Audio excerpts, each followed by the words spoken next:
Fala amigos, saudações rubro-negras, sejam bem-vindos para mais um vídeo aqui no canal Michael Flá. E rapaziada, os torcedores gremistas ainda não superaram a derrota para o Flamengo. Vou colocar aqui um corte do canal Debate Raiz, um canal sensacional. Quem não conhece ainda, estou deixando o link aqui na descrição para você dar uma passadinha lá. E gente, o Baldasso não perdoa. Para quem não sabe, o Baldasso é torcedor raiz do Internacional e ele tirou muita onda com os gremistas. Mas também ele debateu um pouco sobre esta partida entre Grêmio e Flamengo pelo Brasileirão. Rapaz, eu já ri muito mesmo, rapaziada. Olha, se você não é inscrito do nosso canal, já peço a ajuda de todos que você se inscreva, que você deixe o like e ative o sininho de notificação para você não perder nada, beleza?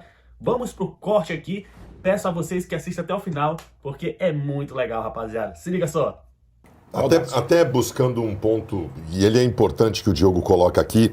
Esse jogo contra o Flamengo, Meneghetti, a torcida não foi porque sabia que o Grêmio ia perder. Nós falamos a semana inteira de quanto poderia ser a derrota por Quinteiros cair, porque todos nós sabíamos que o Grêmio ia perder. O Flamengo jogou em campo com a vontade de quem sabia que iria ganhar, mas talvez não precisasse desgastar tanto. Só aí já tem um erro. Só aí já tem um erro de dimensionamento, de mensurar o que significa o Grêmio e o Flamengo. O Grêmio e o Flamengo têm rigorosamente o mesmo tamanho. Grêmio e Flamengo têm rigorosamente o mesmo tamanho. Isso não pode ser normalizado. Não pode ser normalizado. Começa por aí. Em campo ontem, num confronto constrangedor entre Flamengo e Grêmio, eu até posso citar que o Flamengo tem melhores jogadores do que o Grêmio. E que isso também faz a diferença. Óbvio que sim, beleza. Mas o Grêmio faria, em qualquer outro momento da sua história, enfrentamento. O Grêmio faria um enfrentamento. O Grêmio, de alguma forma, estaria presente ofensivamente, deixaria o sangue em campo, empataria o jogo, faria algo heróico, porque essa é a história do Grêmio. Foi constrangedor, porque os jogadores do Flamengo estavam treinando. Eles estavam visivelmente fazendo o que eles consideravam suficiente para ganhar o jogo e começar algum tipo de preservação. Foi constrangedor. Eu vi, não lembro quem de vocês que falou de falta de vontade do time do Grêmio. Eu não acho que houve falta de vontade. Eu não acho. Acho que o Grêmio entregou, em relação ao envolvimento com o jogo, o que poderia entregar. Só que esse poderia é uma vergonha. Eu repito, os jogadores do Flamengo são melhores? São, mas aí entra outra coisa que é a principal. O Grêmio não sabe o que faz em campo, gente. O Grêmio não sabe o que faz em campo. O Grêmio ontem toma um gol e o Grêmio estava desnorteado antes do gol, que foi no comecinho, continuou depois e depois do segundo gol ficou mais desnorteado ainda. O Grêmio não tem um norte.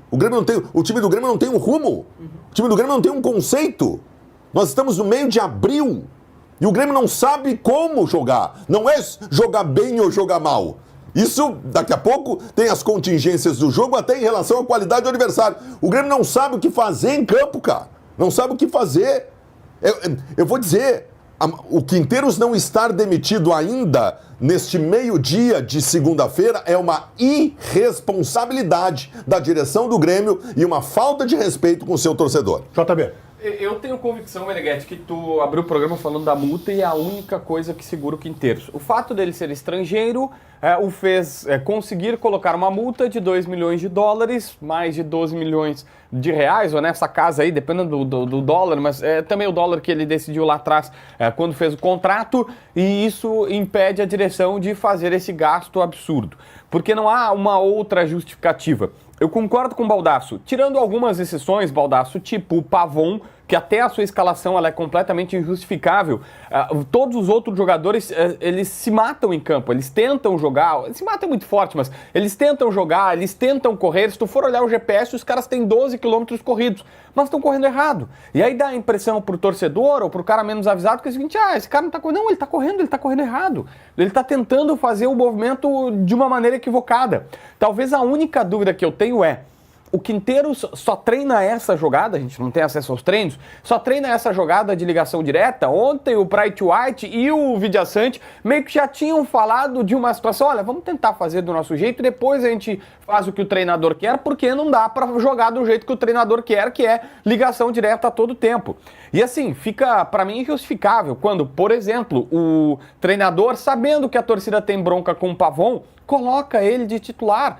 Coloca ele em campo, não é assim, vamos recuperá-lo. Não é assim, vamos tentar dar aos poucos uma minutagem para ele voltar a ter moral. Não. Quando todo mundo tá reclamando que o Edenilson não pode ser protagonista, o cara ganha 10 e a faixa.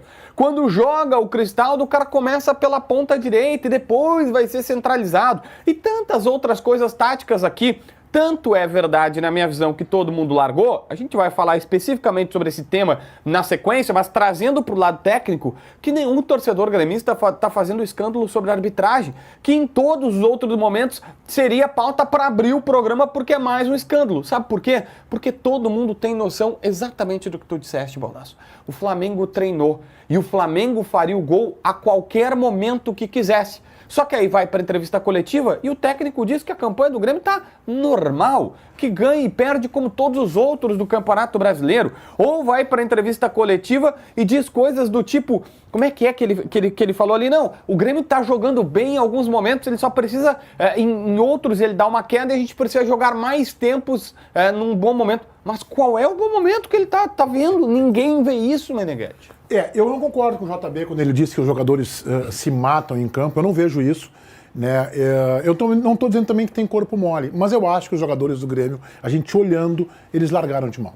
Tá? O que eu não vejo é um empenho exagerado. Isso justamente a tese que o JB defendeu. Eu não vejo esse empenho exagerado. Eu vejo um esforço de quem vai para um jogo de futebol, jogando mais um jogo de futebol. Eu não vejo um time completamente empenhado, vibrante dentro de campo, um time com reação, um time indignado. Por quê? Porque o time é reflexo do seu treinador e também é reflexo da sua direção. O Quinteiros faz o que faz com o Grêmio, uma campanha horrorosa, desperdiçando, por exemplo, passivamente a possibilidade do octacampeonato, se arrastando no Campeonato Brasileiro. Mas o Grêmio está bem na Sul-Americana. Contra esses timecos, só o Internacional de Cudê é que conseguiu não sair bem. Mas o Grêmio está classificado na Copa do Brasil. Ficando todo borrado para vencer o São Raimundo, tomando 3 gols do Atlético e precisando em ambos jogos das penalidades. Esse é o normal do Grêmio. Sabe por que esse é o normal do Grêmio? Sabe por que a direção aceita isso? Porque o presidente Alberto Guerra, em pleno ano de busca do octacampeonato, colocou 2 neófitos à frente do departamento de futebol. Eu não estou criticando a pessoa, estou criticando a forma como exercem o cargo. Guto Peixoto e Alexandre Rossato, cuja biografia cabe numa caixa de fósforo, de biografia, como dirigentes do futebol. E sobra o outro lado da caixinha de fósforo. Se retirarem as placas de acesso ao CT, talvez passem reto na freeway e vão-se embora. Vamos lá para Gravataí, lá junto com o Baldasso e com o Bagé. Não tem nenhuma experiência. Eles não têm nenhuma experiência. Como eles vão sentar com o Gustavo Quinteiros para discutir taticamente, para realizar as cobranças que têm que ser feitas? O Grêmio está vivendo uma ação entre amigos. Tem uma multa de $2 que o Grêmio, sem juízo, sem responsabilidade, assinou com esse treinador, então deixa quieto. Daqui a pouco ganha o Grenal e pode ganhar o Grenal. Sabe por que pode? Porque eu já vi times horrorosos do Grêmio ganhar do Internacional e já vi times horrorosos do Internacional vencer o Grêmio. O Grêmio foi campeão gaúcho em 2006, dirigido por Mano Menezes, com 2 empates, com o critério do gol qualificado fora de casa no estádio Beira-Rio. Naquele ano, vocês lembram? O Inter ganhou Libertadores e Mundial. E o time do Grêmio era bem mais ou menos. Então o Grêmio pode ganhar o Grenal e pode iludir o seu torcedor, que vai ficar feliz com a vitória no Clássico. E evidentemente que vai dar muito mais fôlego para esta barbeiragem que o Grêmio cometeu na sua comissão técnica. Mas tem várias formas. Eu estava agora prestando atenção no que tu está dizendo e eu estou pensando em coisas assim. Por exemplo, abre treino. Divide essa responsabilidade que eles estão guardando só para eles com a própria imprensa, que naturalmente vai ter ali, sejam identificados ou não, jornalistas que vão repercutir tudo que está acontecendo no treino. Daqui a pouco a gente vai entender, cara, ele está tentando. É igual lá em 2022, o Roger era técnico do Grêmio, teve um treino que o Roger encerrou porque os jogadores não estavam entendendo o que ele queria. E aí o André Silva estava lá no final da tarde, repórter da Gaúcha, e deu a informação. E chegou na coletiva, perguntou e o Roger disse, eu não posso te mentir, realmente aconteceu isso. Isso só foi possível de ver o tamanho que era o problema do Grêmio. Por quê? Porque tinha um treino aberto e tinha um repórter ali. Agora tu imagina a cena, tá? Em cima de tu tava falando lá. Sabe como é que é boleiro? Boleiro pode ser desde o Vila Sante lá, que é todo quietinho e tal. Boleiro, cara, é cobra criada. Ou ele respeita ou ele não respeita. Se entrar alguém no vestiário que precisa alguém dizer, esse aqui é o Diogo Rossi. Não, tem que entrar o Diogo Rossi e ficar assim, lá veio o Diogo Rossi. Ele pode gostar ou não do Diogo Rossi, mas ele tem que saber quem é o Diogo Rossi. Aí tu imagina, Jogo contra o Flamengo. A gente viu, estava na minha jornada, da Imortal, todo mundo que estava fazendo. Virou meme a chegada do presidente Alberto Guerra. Sim. Porque tu precisa mostrar pro cara, eu tô chegando para jogar contra o Flamengo, eu sou o presidente do Grêmio. Ah, mas Bagé, tu tá exigindo algo que ele não é. Bom, então ele tem que ter pessoas que sejam. Claro. Aí vem atrás dele. O Alexandre Rossato. Aliás, essa cena também foi reproduzida na saída do Quinteiros do vestiário para ir conceder a entrevista. Sabe por quê? Porque era aquela visão antiga. Não, blindamos o treinador. Tá ali toda a direção, todo mundo atrás. Quem fica no lado do banco de reservas do Grêmio nos Jogos da Sul-Americana é o Luiz Wagner Vivian. Que se ele entrar numa creche e dizer, ô, pessoal, ei, amiguinhos, silêncio, o tio vai conversar com vocês. Tio é o caramba, os guris vão mostrar o dedo do meio e vão sair correndo da sala. Uma creche é difícil. Não tem liderança, entendeu? Então tu imagina, tu entra nesse ambiente do vestiário, com todo respeito ao Rossato, mas tu acha que o Rossato vai entrar e o cara tá aí, o chefe tá aí. Não sei nem o que ele vai dizer, mas escuta. Não vão escutar. Porque nós acostumamos com outro Grêmio. E o presidente Guerra já viveu o ambiente do vestiário. Ele sabe que o vestiário precisa dessas lideranças. Não sei se é Filipão, quem é que vai... Precisa disso. Hoje o Grêmio não tem. E aí entra um treinador que ontem a resposta do Bright White, o Bright White se constrangeu no meio da resposta. Que ele começa a falar daqui a pouco e ele diz assim, não, mas até, para deixar claro aqui, né, nós temos que dividir essa culpa com o treinador, porque não é tudo, não tá acontecendo só porque é o treinador que pede. Porque ele é um cara inteligente, ele viu que ele estava dando a arma que o próprio Vila Sante deu no outro dia. Sim. Então, será que ninguém vê que tá errado? Foram 11 contratações, né? Até o Rossato corrigiu o repórter ontem, não sei em qual intuito que ele fez isso, dizendo que foram 11, né? Isso diz mais sobre o Grêmio ter contratado e não ter conseguido fazer as coisas funcionar do que qualquer outra coisa, né, Rossato? Mas desses 11 jogadores que foram contratados, eu nem vou colocar aqueles que já estavam aqui, tá? Mas daqueles 11 que chegaram aqui.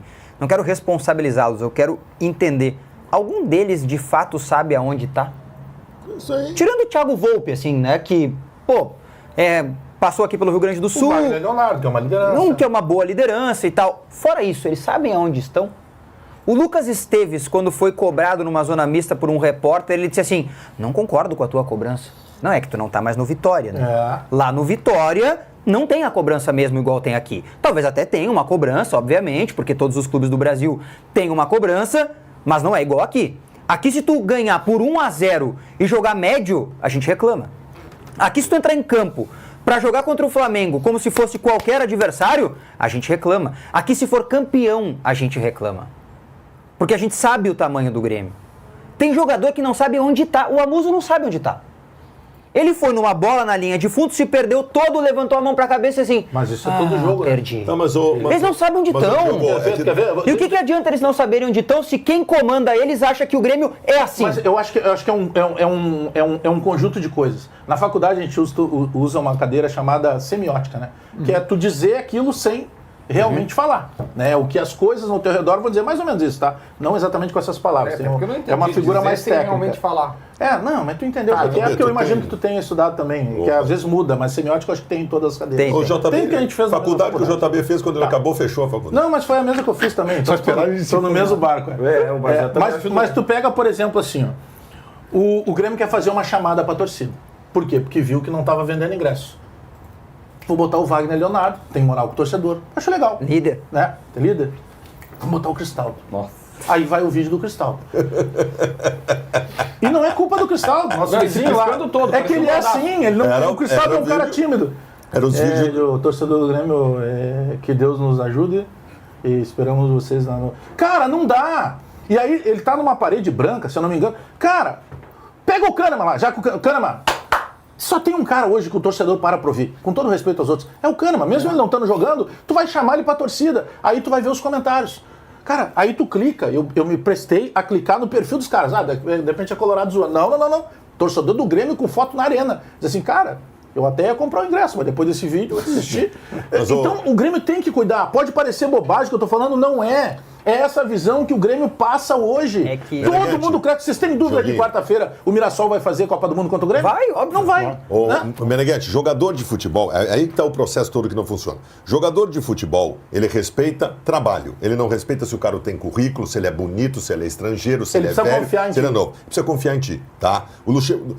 Todos os jogadores odiavam o Luxemburgo. Tem um jogador que gostou do Luxemburgo na vida. Mas Só que eles adoravam ter o Luxemburgo como treinador porque o time funcionava. Nós estamos em abril. Tu imagina os jogadores do Grêmio percebendo que eles não conseguem jogar bem e que são um saco de pancada para todo mundo. Pega o Vila Sante. Sabe como é que estava o Vila Sante no começo do ano? Valorizadíssimo. Claro. O Palmeiras ia dobrar o salário dele, era uma ascensão profissional. Sabe o que é o Vila Sante com o que está jogando hoje? Um quisuco e 2 pastel. Tu acha que o cara não sente isso? Esse filho da mãe tá me ferrando. Esse treinador tá me ferrando. O time dele que não joga. Então tem tudo isso. Ah, mas aí entra o seguinte, tá, vamos lá. 40 mil telas nesse Vamos lá. momento. Tá tendo esse problema, tá? Tá tendo esse problema. Aí entra a direção para resolver o problema do vestiário. Não é nenhuma imposição. O Bagé tava falando, tava lembrando do D'Alessandro aqui, tá? O D'Alessandro no vestiário. Já tem histórias, tá? De jogadores que ficaram putos com o D'Alessandro. Claro. Já tem histórias. Sabe qual foi? Sabe o que aconteceu? Foram 2 trabalhos.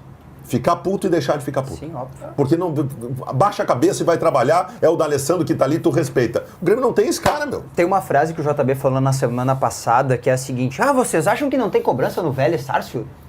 Vocês acham o quê? Que a coisa lá não acontece? Foi provado por A mais B que o JB estava errado. Não tem.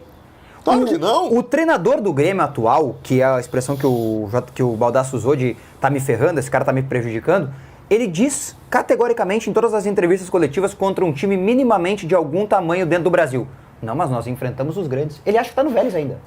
O Vélez entra em campo contra o Racing, ele tá pegando um grande. Claro. Ele tá pegando o Estudiantes, ele tá pegando um grande. Ah, o Independiente tá quase fechando, ele tá pegando um grande. Ah, ele tá pegando o São Lourenço, também tá pegando um grande. Aí sim, aí é uma realidade. O Grêmio pega o Flamengo, tá pegando um adversário do futebol brasileiro. Tá pegando o Atlético Mineiro, tá pegando um time menor. Tá pegando um time menor. Tá pegando o Vasco, tá pegando um time menor. Tá pegando o Botafogo, tá pegando um time menor. Ah, são 13 grandes clubes do Brasil? Sim, o Grêmio deve ser ali, no máximo, o terceiro maior do Brasil. No máximo, o terceiro. Mas ele não tem essa noção. E eu acho que o presidente Guerra não tem essa noção. Eu acho que o Rossato não tem essa noção. Isso não transforma eles em menos gremista do que os outros, não é isso que eu tô querendo dizer. Só que eles não têm essa noção. O torcedor que vai pra arena, ele tem essa noção.